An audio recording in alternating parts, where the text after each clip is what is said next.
Friday saw presidential candidates make their way back to Iowa for campaign stops with less than 3 months before the January caucus. Being part of this wonderful Iowa first in the nation caucus experience. Senator Joni Ernst welcomed Nikki Haley in Cedar Rapids, where Haley talked, accepted questions, and gave some insight on what she wants for voters. Really be supportive of the younger generation that's coming up, because they're very smart.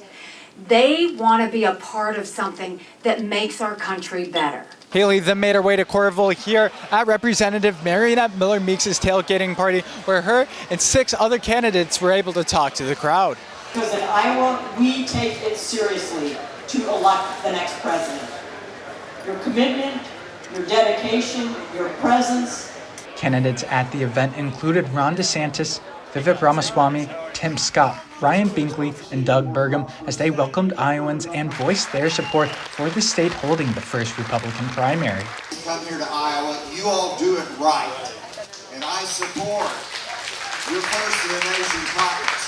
Soon-to-be voters come January 15th shared what they want to see from a potential presidential candidate. Be willing to be accepted by other people for who they are, and they can't echo these talking points.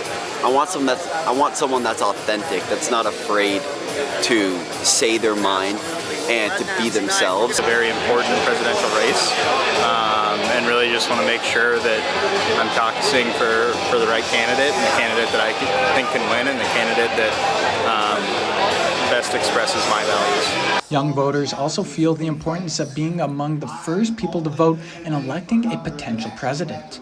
Being first in the nation is very important, and it really shows where the candidates stand, and it will sway the voters a little bit. I think seeing like who is winning in the initial polls, and this is kind of the first mark of that. It's what can win it for a lot of the candidates. If they win in Iowa, a lot of times they'll win the election. So if you can win the caucus in Iowa, I think that'll be a great step forward to essentially becoming the next president, potentially. Burgum will be in Iowa City Sunday, and the other candidates will separate and go their own ways on their different campaigns. From Coralville, Iowa, Johnny Valtman, DITV.